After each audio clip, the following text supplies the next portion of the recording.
자, 안녕하세요. 박성필입니다. 자, 신성 델타테크 보도록 하겠습니다. 자, 오늘 최초 판단일입니다. 투자 위험 해제 요건의 최초 판단일이죠. 9월 1일.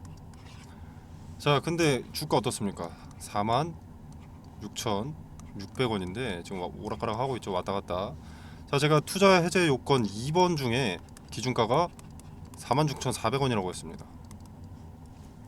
자, 처음 보시는 분들을 위해서 한번 보면서 말씀을 드리도록 하겠습니다.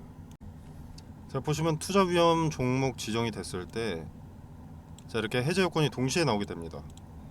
자, 다음 사항에 모두 해당하지 않을 경우 그 다음 날에 해제가 된다는 건데, 그 다음 사항은 여기 세 가지가 나와 있죠. 자, 최초 판단일 9월 1일. 자, 일단 첫 번째 판단일, 그러니까 9월 1일의 종가가 5일 전날의 종가보다 60% 이상 상승해선 안 된다는 거죠. 해당하지 않을 경우니까. 그리고 두 번째, 15일 전날의 종가보다 100% 이상 상승해선 안 된다. 그리고 세 번째는 최근 15일 종가 중 최고가에선 안 된다. 자, 이거는 사실상 3번 조건은 끝났다고 봐도 됩니다. 15일 종가 중에 최고가는 어려우니까. 자, 두 번째 조건, 15일 전날은 여기 친절하게 나와 있습니다. 8월 8일. 자, 8월 8일 종가가 23,200원. 2번 조건입니다. 23,200원.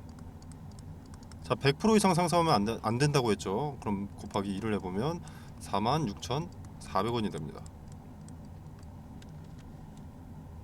자, 그리고 첫 번째 조건 같은 경우에는 8월 25일의 종가보다 60% 이상 상승해서는 안 된다. 25일이면 얼마나 했네요. 51,100원. 자, 계산기를 켜겠습니다. 51,100원 곱하기 1.6 60%였죠. 그러면 첫 번째 기준은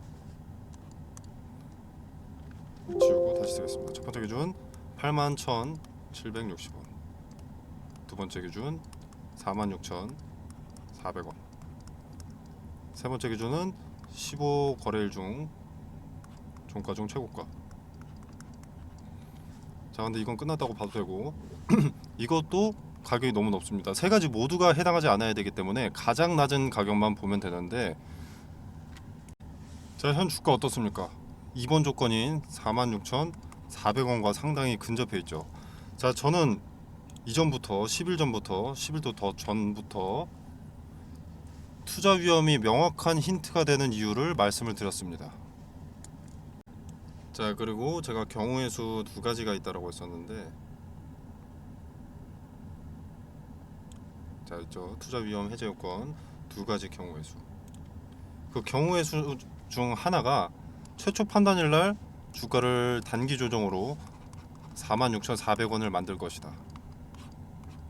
이게 첫 번째 경우의 수였고, 두 번째는 이제 하루씩 수년이 되는데 요날 해제되지 않으면 하루씩 수년돼서 이제 다음 거래일, 이제 주말이니까 월요일은 9월 4일이죠. 9월 2, 3, 4.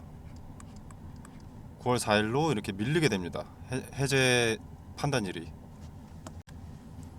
그러면 5일 전 그리고 15거래일 전 얘네도 하루씩 밀리는 거기 때문에 그러면 요 1, 2, 3번의 기준들이 올라갈 것이다. 이렇게 두 가지 경우의 수가 있었고, 뭐가 됐든 9월 1일이 큰 힌트가 제공되는 날이다 라고 했습니다. 오늘 현재까지 아직 장이 끝나기까지 한 30분 정도가 남았는데, 자, 이제 3분 뒤면 단일가 거래로 들어가고요. 자, 아무튼 자, 요걸 맞출 가능성이 높겠죠. 오늘 해제할 가능성이 높습니다. 그리고 여기서 의도적으로 눌렀는가 이걸 볼 필요가 있겠죠. 이럴 때는 분봉을 들여다보는 겁니다. 어디에 거래가 실렸고 어디에서 눌렀는지. 자, 일단 핵심 기준가인 46,400원에 선을 하나 그어놓고 보도록 하겠습니다. 46,400원. 자, 이 자리고요. 자, 일단 어떻습니까? 대충 봐도 힌트가 좀 보이죠. 자, 전날부터 46,400원까지 딱 뺐습니다. 왜? 오늘 해제하려면 눌러놔야 되니까. 투심을 미리 조종하는 겁니다. 그리고 이후에는 46,400원 이하로 내려갔는데, 완전히 더 내려가면 투심이 아예 무너지겠죠. 매도 물량이 개인들의 매도 물량이 좀 쏟아질 겁니다. 그렇게 둬서는 안 되기 때문에 다시 받아서 올려줍니다. 이렇게 하다가 여기서 올려주죠. 그리고 요때 있죠, 요때. 마냥 누르기만 한 건 아닙니다. 아니, 어차피 누르려면 누르기 위해서는 팔아야 됩니다. 매도해야 되죠. 세력도 분할로 청산을 하는 겁니다. 이렇게 46,400원 이것과 이격이 좀 있을 때는 급격하게 팔아먹어서 주가를 유지해 놓은 다음에 요 46,400원 근사치에서 주가가 놀고 있을 때는 거래가 거의 없습니다. 그죠? 자, 다른 것보다 중요한 것은 의도적으로 주가 46,400원을 만든 것이고 주도 주체가 투자 위험을 떼겠다라는 의지를 보여주는 거죠. 그리고 투신 관리까지. 자, 투자 위험을 떼겠다는 자체는 개인들의 많은 수급을 요구하기 때문입니다. 투심의 부정적인 요소가 되는 투자 위험을 떼겠다라는 거죠. 근데 개인들을 위한 자원봉사자는 아닙니다. 주도주체 세력이. 그럼 왜겠습니까? 개인들 털어먹기 위해서 주가관리, 투신관리 해주는 겁니다. 자, 그래서 앞으로는 주가 요게 힌트가 됩니다. 거래가 힌트가 되는 거죠. 앞으로 주도주체가 원하는 투자 심리를 파악하는 것이 중요합니다. 자, 그리고 이제 이슈가 하나 있죠. LK99 검증위원회에서 국내 내고 재현 실험에서 초전도성 사례가 없다라고 밝혔습니다. 자, 근데 어차피 이 부분은 이석배 팀 퀀텀에너지 연구소가 직접 밝히지 않는 이상 전혀 상관이 없습니다. 남들이 뭐라건 큰 상관이 없는 게 공개되지 않은 핵심 요소가 있기 때문이죠. 자, 이전에 김현탁 교수의 인터뷰에서도 우리는 이미 초전도체를 확인했고 우리에게 중요한 것은 특허다. 그리고 특허 출원이 되면 반대 의견에 대응할 계획이다. 즉 직접 검증을 해준다라는 이야기죠. 그래서 학계의 이런 결과는 검증 결과는 별로 의미가 없습니다. 쓸데도 없고요. 자, 근데 문제는 이번에 특허가 거절당했죠. 자, 특허청에서도 이석배 박사가 출원한 특허를 거절을 했고요. 자, 거절 이유로 특허법 제44조를 들었는데, 자, 특허법 제44조는 이렇게 정의가 되어 있습니다. 자, 특허를 받을 수 있는 권리가 공유인 경우에는 공유자 모두가 공동으로 특허 출원을 하여야 한다. 즉 공동 발명자인 김지훈 그리고 권영환 박사로부터 특허를 받을 수 있는 권리를 이전 받았는지에 대해서 그 서류를 제출해야 한다라고 했고요. 이게 아니면 명단에 포함이 돼야 된다라는 거죠. 그래서 특허청에서 낸 결론이 이 특허 출원은 특허받을 수 있는 권리의 공유자 전원이 공동으로 특허 출원한 것이 아닌 것으로 판단되는 바 특허법 제44조 공동 출원 규정을 위반한 것으로 특허를 받을 수 없습니다라고 결론을 냈습니다. 자, 이렇게 보정서 제출 시 참고 사항이라고 있는데 상기 거절 이유를 해소하기 위해서는 특허 출원인을 공동 발명자 모두로 하거나 아니면 주식회사 퀀텀에너지 연구소가 공동 발명자 김지훈, 권영환으로부터 특허받을 수 있는 권리를 이전 받았는지 그 여부를 알 수 있게 서류를 제출해야 된다라고 했습니다. 자, 그리고 특허청에서는 거절 이유가 있고 뭐 어쩌고저쩌고 해가지고 상기 제출기를 연장하려는 경우에는 하면서 여기 기간이 명시되어 있습니다. 23년 10월 28일까지 의견서 또는 소명을 하라고 통보했습니다. 만약에 지정기간 연장 신청을 통해서 그 제출 기일을 최대 4개월까지 연장할 수 있다라고 했고요. 자, 아무튼 쉽게 좀 말씀을 드리자면 이석배 박사와 권영환 박사가 특허에 대해서 합의가 돼야 됩니다. 그래야 특허로 출원할 수가 있고 그 이후에 LK99를 퀀텀에서 직접 공개할 수가 있는 거죠. 자, 그러면 이제 중요한 것은 초전도체 진실 여부보다는 특허가 중요해졌습니다. 자, 그러면 이제 중요한 것은 초전도체 진실 여부보다는 특허가 중요해진 겁니다. 자, 그러나 관련주 주식을 다루는 입장에서 보자면 기대감이 연장됐다라고 볼 수 있죠. 자, 그리고 이제 미국의 아르곤 연구소라고 있습니다. 자, 대부분 아실 텐데 이 LK99의 초전도체 여부에 대해서 일주일 안에 결론을 내겠다 이렇게 선언을 했었는데 아직까지 발표가 없습니다.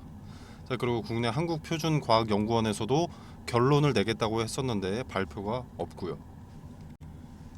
자, 이 김옥일 학장은 1987년에 포항제철과 함께 로렌스 버클리 연구소에 방사광 가속기를 도입하려다가 실패한 적이 있다고 합니다.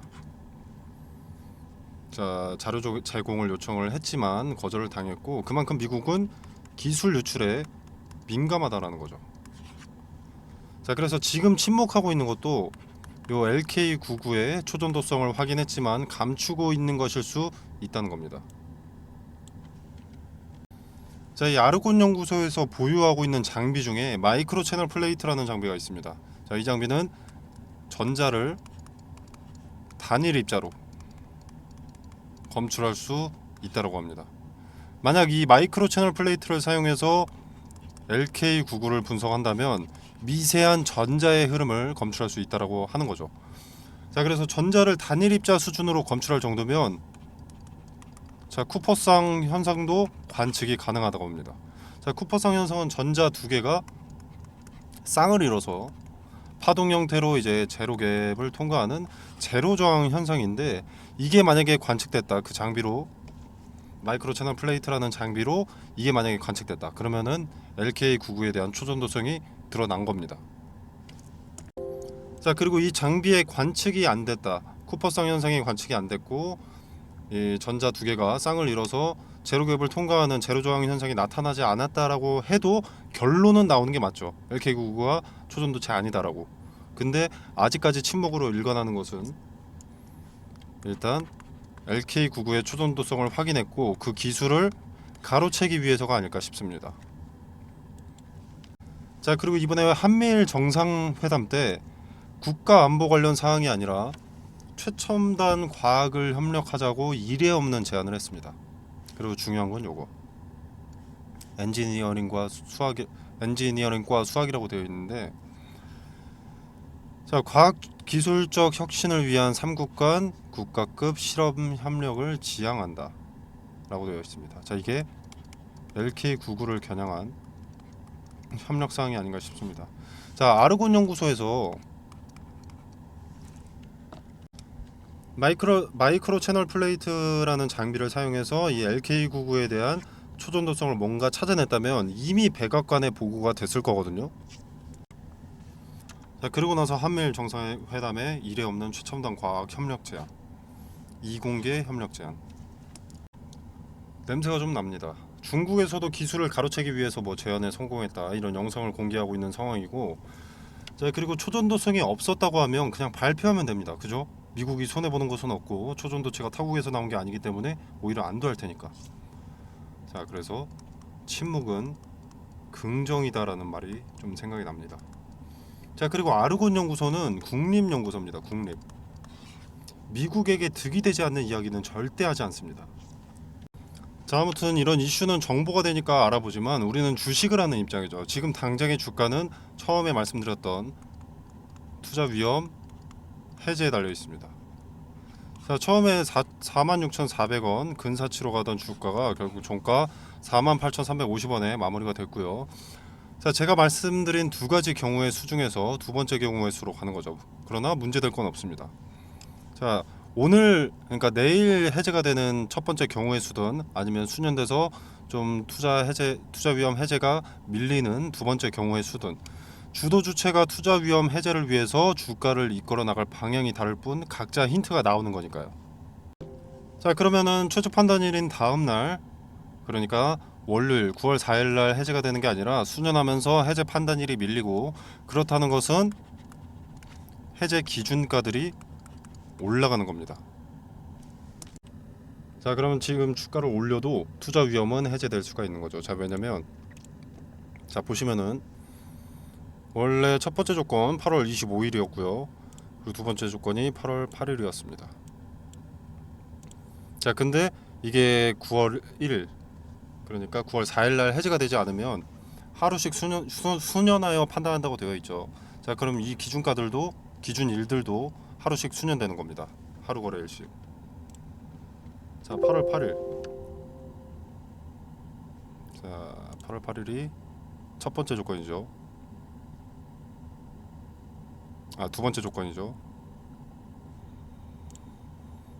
8월 8일. 그럼 하루가 수년됐다 하면 이때로 가는 거고, 이틀이 수년됐다, 3일이 수년됐다 하면 이렇게 되는 겁니다. 자, 그러면은 만약에 3일이 수년됐다고 치면은 가정을 해봤을 때 종가가 4만 원이죠. 그럼 8만 원까지 기준가가 올라가는 겁니다. 그러면 요 8만 원까지 올라도 투자 위험을 해제할 수 있는 거죠. 고작 3거래일 연장시켜서. 자, 물론 세 번째 조건이 15거래일 중 가장 최근 15거래일 중 최고가를 찍어선 안 된다. 종가가 이런 기준이 있기 때문에 그렇게 급격하게 올릴 수 없을 거라고 생각할 수도 있는데 15거래일 중 하루만 상한가를 만들어 놓으면 되는 겁니다. 종가를. 자, 물론 뭐 8만 원 간다 뭐 그런 소리가 아니고요. 예를 든 거니까 가격에 연연하지 마시고 어쨌거나 투자 위험 해제를 최초 판단일에 하지 않고 수년에서 하루씩 밀어서 투자 위험 딱지를 뗄 것이다 라는 겁니다. 어쨌거나 그 15거래일 전 있죠. 두 번째 조건, 요 8월 8일이던 거, 이게 상대적으로 좀 낮은 쪽에 형성되어 있습니다. 그래서 그 이후로는 계속 오르고 있죠. 이렇게. 그렇기 때문에 기준 가격이 올라갈 수 있고요. 해제 요건. 그래서 주가를 올리면서도 투자 위험 딱지를 뗄 수가 있다. 자, 그래서 이제부터는 매일매일이 판단일이 되기 때문에 매일매일 분석을 해야 됩니다. 어느 자리에 거래를 동반해서 주가를 컨트롤했는지, 그리고 주도 주체가 주가가 얼마에 머무르길 원하는지, 그리고 투자 위험을 언제 어느 날에 떼려고 하는 건지 계산을 해봐야겠죠. 그리고 매일매일 그 기준 가격들도 계산을 해봐야 될 겁니다. 자, 상단에 전화번호 010-2764-3885번으로 신성 델타테크 또는 간단하게 신성 이렇게 두 글자만 문자 메시지로 남겨놔 주시면 제가 매일매일 분석해서 자료로 남겨드리겠고요. 자, 그리고 단기 고점이고 특허 거절로 시간이 더 생겼습니다. 주도 주체가 한번 해먹고 다시 수급을 모을 시간이요. 세력이 초전도체 기대감을 갖고 장기 투자를 할까요? 아니죠. 세력한테 재료는 도구일 뿐입니다. 그리고 세력한테 최고의 재료는 개인 투자자고요. 자, 정확히는 개인 투자자들의 수급이죠. 수급 받아줄, 설거지시킬 개인 투자자들의 수급. 자, 이 수급을 이용해서 다시 한번 털어먹고 다시 눌러서 상대적으로 저점이 되면 또 물량을 모을 겁니다. 자, 그래서 한번 여러분들도 똑같이 대응을 하셔야 됩니다. 그 가장 큰 힌트는 제가 말씀드렸다시피 투자 위험 해제에서 나오고요. 그리고 투자 위험이 해제돼도 한 단계 낮아져서 투자 경고가 나오죠. 자, 이런 딱지들은 늘 힌트가 됩니다. 자, 투심, 그러니까 수급에 긍정적인 영향을 미칠 수 있는 가장 좋은 도구고 수단이기 때문에, 그래서 이 힌트에 따라서 여러분도 대응을 하셔야 되는데, 분할 매도로 주머니에 돈 챙겨가면서 이후에 또 저점을 특정하고 분할 매수하면 돈은 돈대로 챙기고 물량 간수도 할 수 있는 겁니다. 그래서 여러 트레이더들이 분할을 전제로 매매하라고 강조하는 거고요. 상단에 전화번호 010-2764-3885번으로 신성 델타테크 또는 신성이라고 두 글자만 문자 메시지로 남겨놓으시면 일단 카톡방 링크를 보내드립니다. 실시간 대응이 중요하기 때문에. 자, 그리고 이 공간 안에서는 전반적인 초전도체 정보도 전달을 드리겠지만 우리의 목적은 대한민국에서 초전도체가 발견되는 것, 뭐 이것도 좋지만 당연히 좋지만 그것보다도 주식 투자로 수익을 남기는 것이 더 큰 목적이기 때문에 요 투자 위험 그리고 한 단계 내려가도 투자 경고인데 여기서 수익을 볼 수 있도록 근거를 포함한 매도 타점 명확하게 말씀드리도록 하겠고요. 자, 그리고 제가 팔라고 하는 것이 좀 전에도 말씀을 드렸지만 전략 매도가 아닙니다. 분할 매도와 분할 매수를 거듭할 그 전략을 설명드릴 건데 내 호주머니에 돈을 챙겨가면서 물량도 간수할 수 있기 위함입니다. 자, 그래서 분할 매도, 분할 매수 타점과 근거를 말씀드리도록 하겠습니다. 자, 그리고 이거는 제가 8월 11일 날 신성 델타테크라는 종목이 자, 최초의 매매 거래가 정지될 때 추천이 나갔던 종목입니다. 자, 서남 덕성 파워로직스 원익 PN이라는 종목이 추천이 나갔는데 자, 최근에 추천드린 이 종목들은 초전도체 관련주였고요. 제가 단기 테마성 종목을 보통 권유하진 않는데 단기적으로 수익을 먹을 수 있을 만한 명확한 근거가 나와서 추천이 나갔습니다. 그 근거로는 자, 일단 대장주인 신성 델타테크의 단기 급등으로 매매 정지가 다음 날에 예정이 되어 있었습니다. 이대로 장이 마감되면 다음 날 매매 정지가 확실시 되는 거였죠. 자, 근데 마무리되어 가는 과정 중에 장 마감 직전 수급이 테마 후발주들 서남 덕성, 파워로직스, 원익 P&E에 몰리는 것을 포착했습니다. 자, 대장주인 요 신성 델타테크가 매매가 되지 않는다는 것은 관련 테마 후발주들의 급등을 예고하는 것이고 장마감 직전 그 수급의 이동을 포착했기 때문에 다음 날 시초에 베팅을 추천했습니다.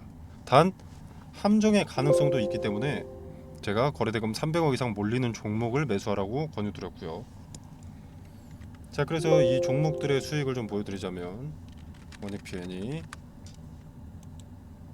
자, 8월 11일 다음 거래일 종가 16.8% 올랐고요. 그 다음 날도 11.68%가 올랐습니다. 자, 서남 8월 11일 그 다음 거래일 상한가, 그 다음 거래일 상한가. 덕성 8월 11일 상한가, 상한가.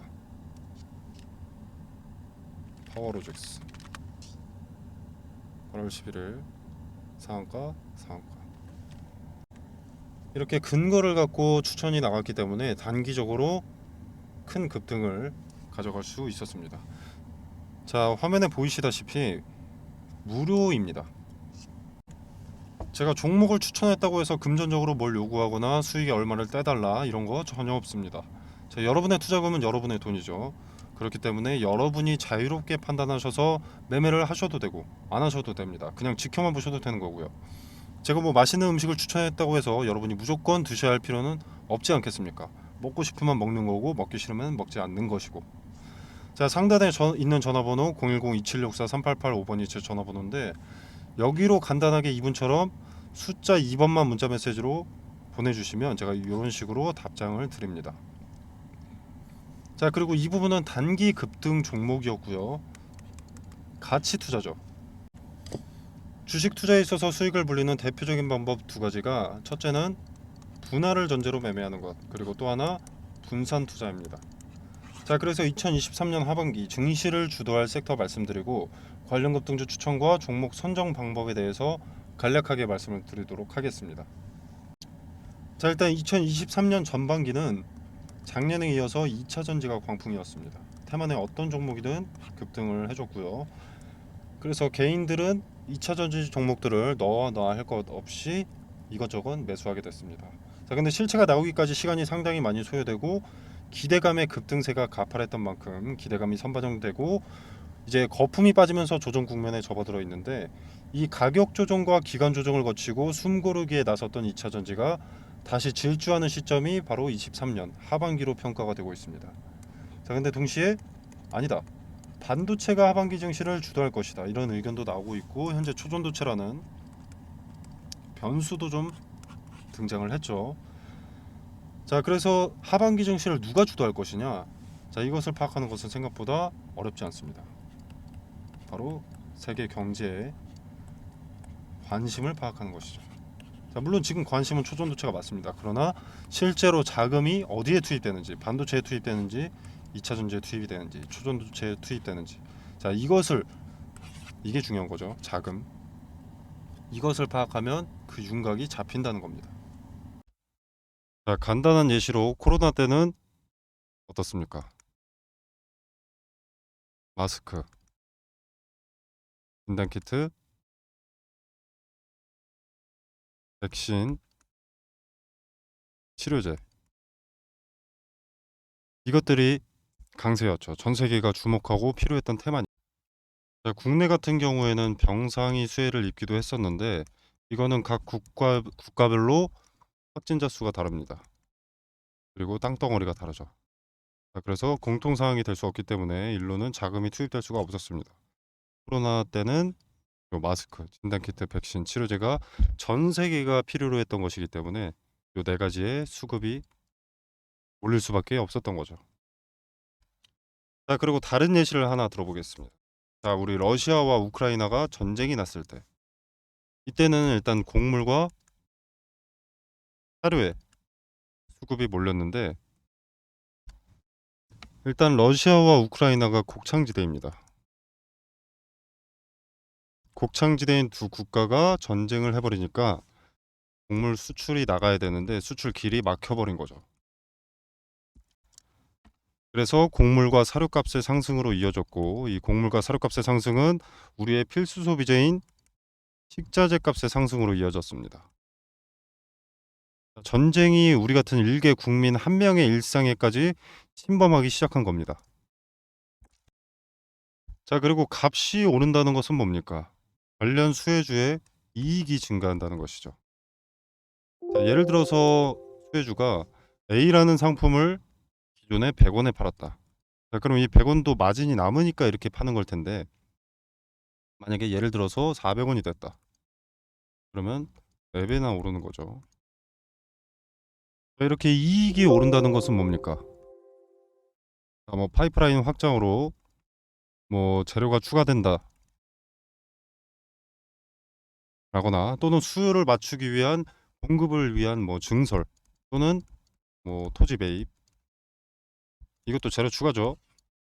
그리고 잉여 이익금으로 배당금의 증가라던가 즉 주가 상승에 호재 기대감이 생기는 겁니다. 그래서 수급이 몰리고 주가가 상승을 하게 되는 거죠. 그리고 지금은 전기차의 빠른 성장으로 2차 전지가 강세입니다. 현재 진행 중이고요. 자, 지금 인플레이션 감축법 세부 지침을 변경을 했었죠. 원래 세부 지침이 변경되기 전에 인플레 감축법이 뭐였냐면 중국에서 뭔가를 만들기 위해서 광물을 들여온다. 그럼 너네 전기차 보조금 지원 못 해준다. 이거였습니다. 근데 세부 지침이 변경되면서 뭐 중국이나 인도네시아에서 광물을 받는 것까지는 오케이. 대신 FTA 체결국에서 50% 이상 가공을 해라. 그래야만 전기차 보조금 혜택을 지원해 줄 수가 있다. 이렇게 세부 지침을 변경한 겁니다. 자, 그래서 지금 수면 위로 떠오른 것들이 바로 원자재 가공 기업들이죠. 대표적인 수혜주이기 때문에. 자, 그래서 2차 전지의 구성을 일단 보면 대표적으로 양극재, 음극재, 전해질, 정박, 분리막 뭐 이렇게 있습니다. 자, 근데 양극재라던가 요 전해질 같은 경우에는 이미 많은 폭등을 했죠. 그리고 언론의 수혜 기업들이 노출이 되어 있습니다. 이미. 인플레 감축법 세부 지침이 처음 변경됐을 때 대부분의 투자자들이 무슨 생각을 했냐면 그러면 당장은 2차 전지 그중에서 비중이 높은 양극재의 핵심 광물 리튬이 강세니까 리튬 가공업체가 수혜를 보겠구나 하면서 리튬 관련주만 좀 부각이 됐었지만 요 음극재라던가 동박, 분리막은 관심을 못 받고 있습니다. 여기서 누가 대장주인지만 찾아내면 양극재를 제외한 음극재, 동박, 분리막은 먹을 게 차고 넘친다라는 거죠. 2차 전지는 양극재만 있다고 되는 것이 아니기 때문에 인플레 감축법에 뒤늦게라도 수혜를 보게 된다라는 겁니다. 자, 그리고 최근에 일부 증권사들에서 2차 전지에서 수급이 이동될 것이다. 뭐 제약바이오라던가 뭐 로봇, AI, 반도체 일로 수급이 이동될 것이다. 이런 얘기들을 좀 하고 있는데 일단 전 세계적으로 2차 전지에는 수백조 단위의 투자가 진행이 됐습니다. 앞으로도 수백조가 넘는 규모의 투자가 예정이 되어 있고요. 자, 무슨 말입니까? 제약바이오로 수급이 옮겼다. 로봇, AI, 반도체로 수급이 이동됐다라고 하더라도 이미 투입된 자금이 너무 크기 때문에 단기간 내에 로봇, AI, 반도체로 수급이 다시 몰릴 수밖에 없다라는 겁니다. 자, 이때도 양극재만 그리고 전해질만 관심을 받게 될까요? 그 두 가지가 2차 전지의 전부가 아닌데. 자, 종목은 이런 식으로 찾는 겁니다. 미리 많은 물량을 확보한다면 큰 돈이 되는 거죠. 자, 그리고 지금 미국의 인플레이션 감축법 때문에 주가가 이렇게 움직이는데 유럽의 핵심 원자재법 이것도 당연히 주식시장을 뒤흔들 핵심 내용이 됩니다. 자, 기존의 2차 전지 점유율 전 세계 1위가 중국 기업 CATL입니다. 자, 근데 미국의 인플레이션 감축법이나 유럽의 핵심 원자재법이나 둘 다 중국을 겨냥한 법안이기 때문에 여기에 대한 반사 이익을 국내 기업이 받게 된다라는 겁니다. 한국 기업에게는 다시 없을 기회가 되는 거죠. 자, 그러면 국내 기업들 물 들어올 때 노를 저어야겠죠, 당연히. 사업 내용에 더 박차를 가할 수밖에 없습니다. 자, 무슨 말이냐? 자금을 더 많이 투입할 수밖에 없다라는 겁니다. 2차 전지 사업 관련해서. 이 말은 호재들이 앞당겨진다라는 거죠. 그리고 기업이 빨리 성장하게 되는 것이고, 자, 기업의 빠른 성장은 더 빠르게 기업의 가치가 올라간다는 것이고, 가치가 오르면 어떻습니까? 주가는 자연히 오르죠. 그러면 개인 투자자인 우리한테도 기회가 되는 겁니다. 그래서 지금은 머뭇거릴 때가 아닙니다. 자, 지수의 영향을 잘 받고 변동의 폭이 가장 크면서 시총이 상대적으로 무거운 대장주죠. 대장주들을 제가 1차적으로 검열을 해놨습니다. 그리고 기업의 재무상 혹시라도 나중에라도 악재가 반영될 것이 있는지를 확인을 해놨습니다. 그리고 뭐 전환사채나 신주인수권 부사채로 장난치는 기업인지 파악을 해뒀고요. 최대 주주들의 과거 이력에 대해서도 좀 조사를 해뒀습니다. 그리고 인플레 감축법의 수혜를 받기 위해서는 국내에서 가공하는 기업이면 전혀 상관이 없는데, 만약에 주거래 업체한테 가공을 받아서 온다라고 하면은 FTA 체결국인가, 이것도 중요하기 때문에 이 부분까지도 체크를 해뒀습니다. 자, 전 세계 시장에 관심을 받고 있는 대한민국의 2차 전지 기업 수혜 종목 공유드리도록 하겠습니다. 상단에 010-2764-3885번으로 종목이라고 두 글자만 문자 메시지로 보내주시면 됩니다. 그럼 제가 체크해 놓은 이 종목 리스트, 2차 전지 후발 수혜 종목 리스트 보내드리도록 하고요. 제가 수혜 종목 공유 드리는 게 돈 받자고 하는 것이 아닙니다. 그리고 여러분한테 수혜 종목에 대해서 매수가나 매도가를 따로 말씀드리는 것도 아니고요. 그냥 정말로 움직이는지 지켜만 보셔도 됩니다. 매수하고 안 하고는 여러분의 자유지만 종목을 선정하는 방식이라도 조금 알아가셨으면 하는 바람입니다. 그래서 그저 지켜만 보시더라도 어떤 방식으로 종목을 선정했는지, 왜 이 종목을 선정했고, 종목 선정 전에는 어떤 것을 체크했는지 다 세세하게 말씀드리니까 한번 지켜라도 보시길 바라겠습니다. 자, 오늘 준비한 영상은 여기까지고요. 여러분의 성공 투자를 기원하면서 마무리하도록 하겠습니다. 감사합니다.